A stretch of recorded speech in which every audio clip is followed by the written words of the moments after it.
Hello everyone, and I just wanted to say thank you for tuning in to the first episode of Public Relations TV, PRTV if you will.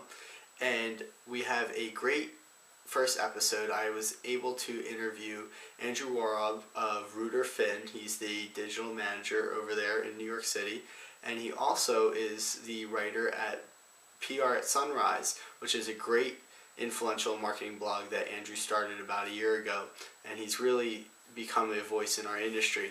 So it was great to sit down with him. I thought we had a great conversation, but the reason why I'm doing this video to start off everything was because, as you'll see in the video that, in our interview, that there was a problem with the camera and it takes away from the production value, and I wanted to apologize to all of you prior to watching the episode, because I think that while there are some struggles in this, I think that would be inexcusable for me to continue to produce content like that. But this is the first one. It is a learning process, and I've already learned from my mistakes, and I hope that it doesn't take away from your viewing experience, because I want you to keep coming back and relying on PRTV to give you some great content on a weekly basis. So I hope that what you'll see is that some of the screen is cut off, and I don't want that to deter you from watching future episodes, because I will ensure that it doesn't happen again.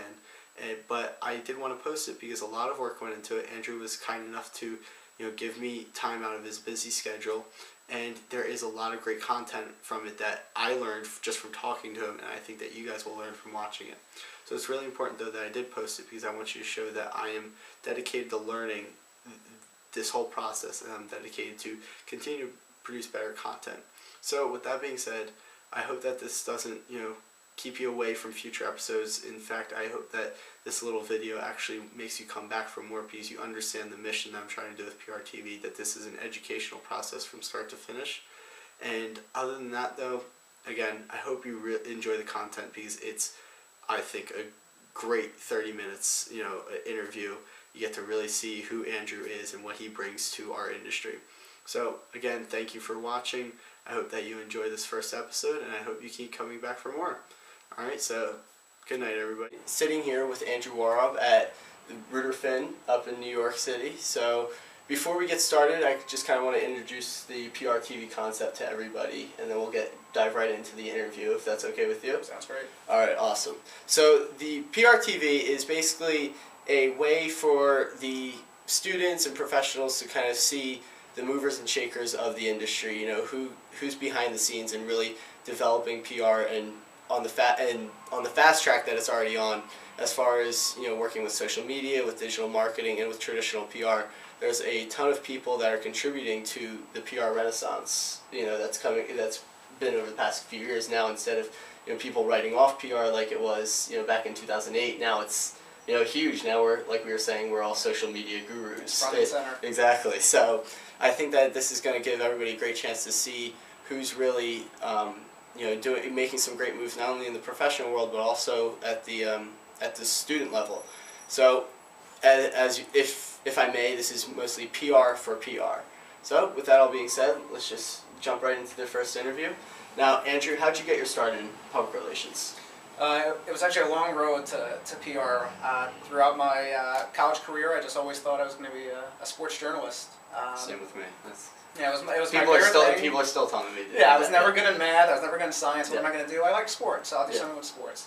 And the first thing I did when I got to college was signed up to be part of the college radio. Mm-hmm.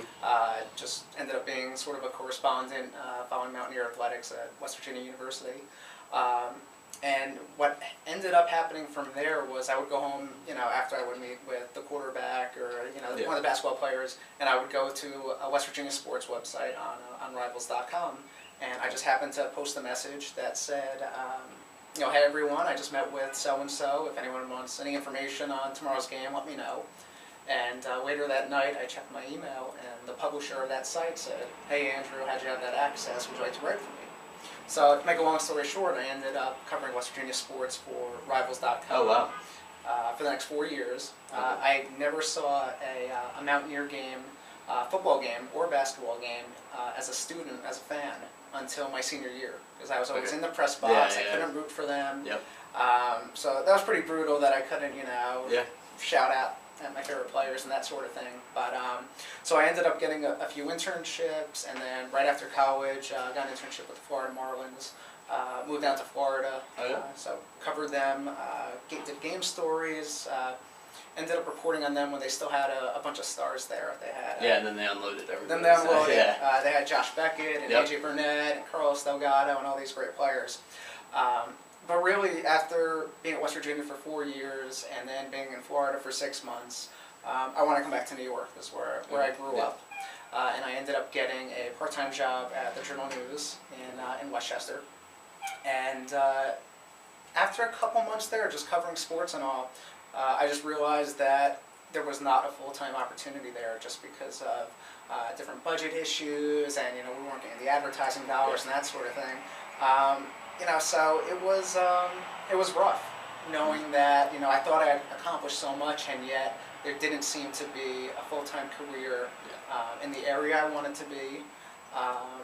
Or just doing what I wanted to do. It seems like that unless you're with ESPN at this point, it's it's pretty tough to really keep going to where you want to be. That's kind of my thought, my theory. When people are like, "Oh, you should do this," because I love talking sports, but it seems like that there is a cap on how far you can go at this point, unless you are with one of the big companies like ESPN. Absolutely. It was a big reality check, because here I am, 21, 22 years old, and already covered Major League Baseball, and yet I can't get a full-time job at a paper in a New York suburb. Yeah, right. And so I didn't know where to turn.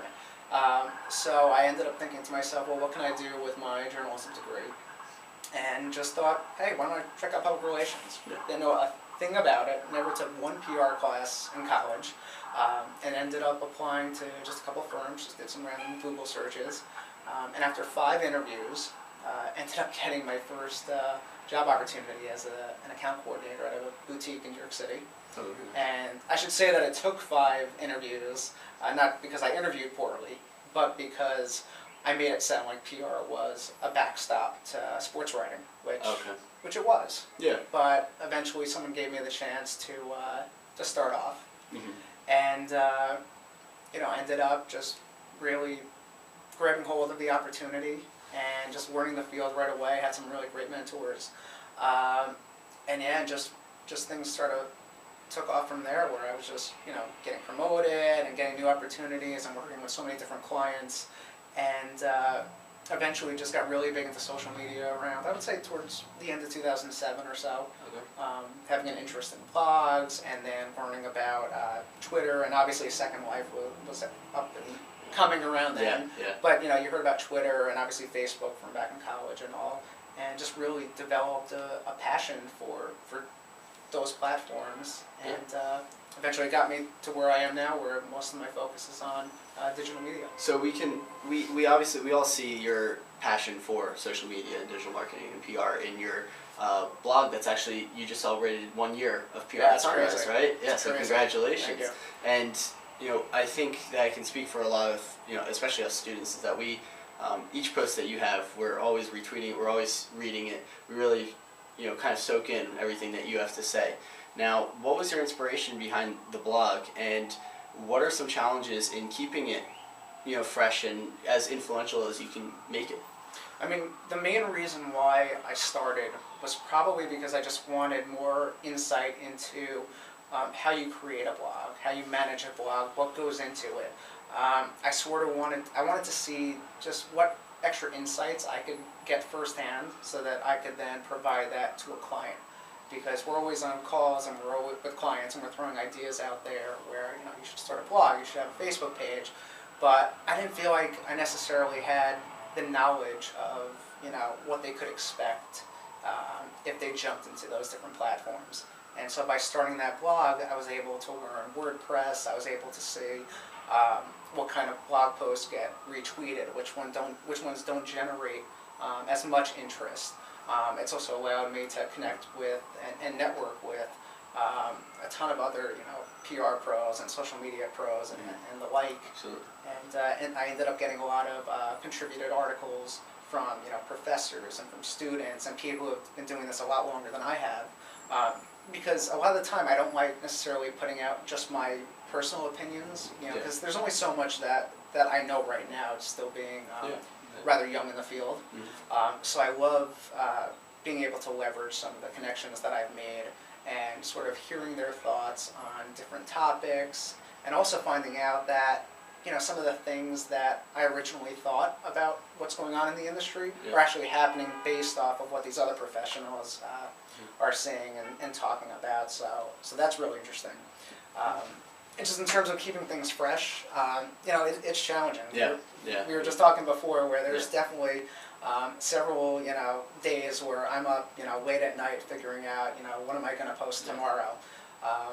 But, you know, there's a lot of inspiration based on, you know, little things where you do a Google search for, you know, PR articles or social media articles, or you're watching a commercial, or there's just something, somebody calls you and just a light bulb goes off and you think about, oh gee, I didn't think about that from a PR perspective. And, you know, and you end up running with it. And there's really no exact science behind, you know, should a blog post be, you know, 200 words? Should it be, you know, 5 tips? Should it be this or the other? It all works.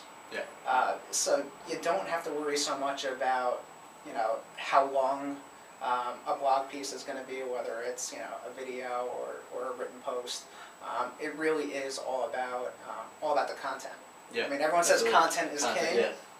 It's true. It really is. Yeah, absolutely. I like Seth Godin has a great blog where all his posts seem to be about 250 words. You know, they're just little snippets, but then it kind of just gets you going with your day. It's pretty amazing that.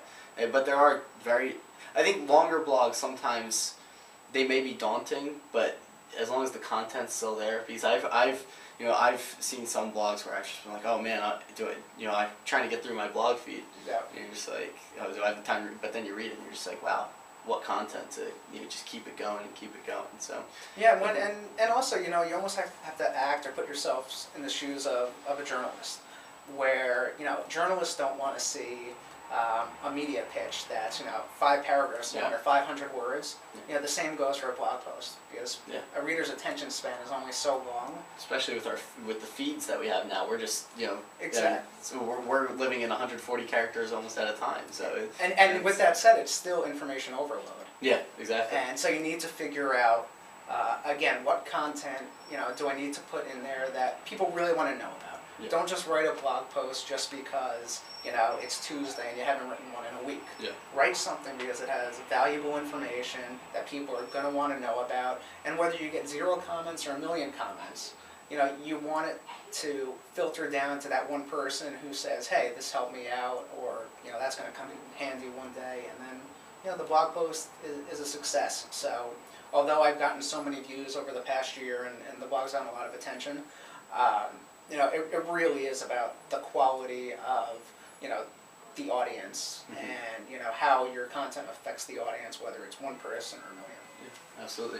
So, you know, your blog is very influential, and as I was saying before, you know, how us students, we really, you know, we do turn to you a lot, you know, and that's scary. Yeah, right. I know.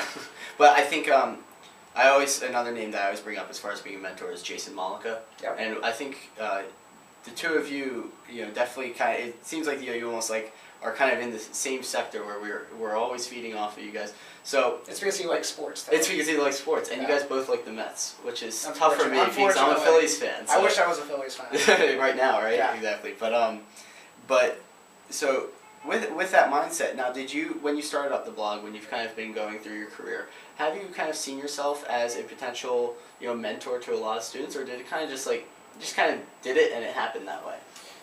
I mean, I guess starting off in PR, like I mentioned earlier, I was fortunate to have mentors, and I was able to, you know, knock on somebody's office, and no matter what was going on, you know, those people would always let me come in and, you know, pick their brain about a few things. And I always told myself that I wanted to try to do the same, you know, sort of that pay it forward mentality. So I don't know necessarily that I set out to be a mentor, as much as it was wanting to just pass on my knowledge and share and share that information, because, you know, you can teach me just as much as I can teach you about things. We're all learning. We're all learning. We all pay attention to different things, so I think that's definitely... Yeah, so really we're all mentors. We're all mentees. You know, that learning never stops. Yeah, absolutely. Now, I do want to pause this because it seems like that's 5 o'clock. Perfect. I think it's perfect that we get to see, PR in action. You have a tweet to send out. I have a tweet to right? send so out. I will let you do that right Okay. now. Thank you.